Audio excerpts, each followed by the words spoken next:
លោកស្មងត្រង់រឿងពីអាណិតពិតជាខ្ញុំផងសូមលៀងមកផងអូនអូនជីប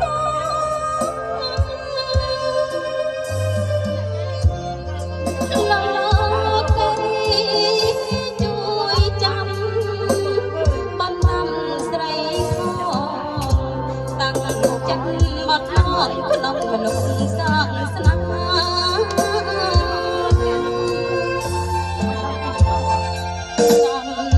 ប្រែក្លើកំភុំជ្រមលោកទៀមប្រឡៃគ្មានក្តីមេត្តា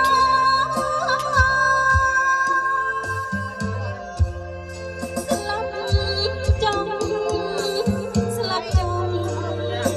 ស្រីដូចបេសកាស្រីព្រៀនតណាអ្នកណាគេស្ដាយអត់ព្រមយំយ៉ាងអារឹងនាងតា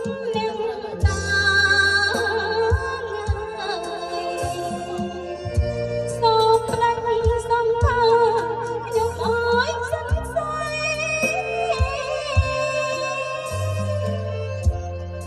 សូមទឹកខ្ញុំរង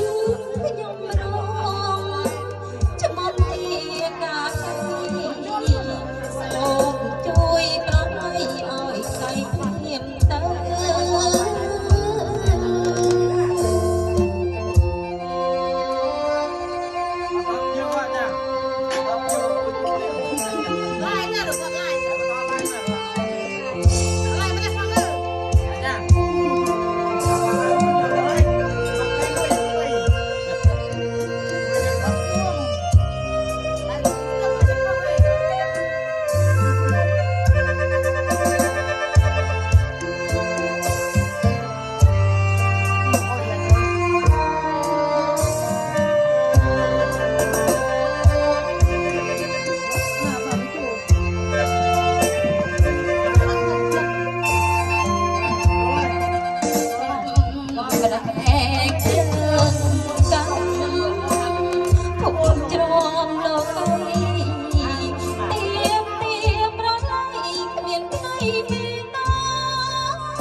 ជួយប្រណីឲ្យស្រីភ្លាមទៅ